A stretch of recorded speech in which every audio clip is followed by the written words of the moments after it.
Hi everyone, this is Sravani. Welcome back to my channel Sri Sravani vlogs. ఈరోజు మన వీడియోలో west Godavari జిల్లాలో మల్లేశ్వరం అనే గ్రామంలో అన్నవరప్పాడు దగ్గరలో ఉంది ఈ గ్రామం. ఆ గ్రామంలో శివాలయం గుడిలో జరుగుతున్న అద్భుతం ఇది. వీడియో చూసిన తర్వాత మీ అందరూ తప్పకుండా ఈ వీడియోని అందరికీ షేర్ చేయండి. వీలుంటే మీరు ఈ టెంపుల్ని దర్శించండి.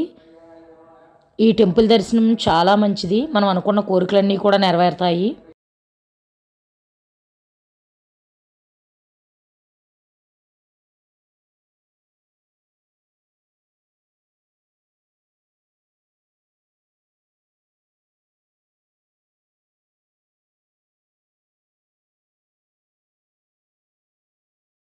ఈ గుడిలో జరుగుతున్న ఈ అద్భుతాన్ని పంతులు గారి మాటల్లో వినండి.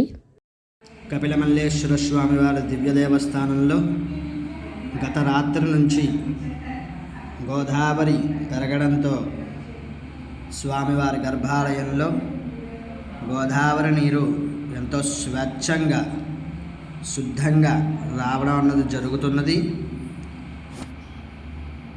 ఈరోజు సాయంత్రానికి స్వామివారి గర్భాలయం ప్రాంగణం మునగడం ప్రారంభమైంది.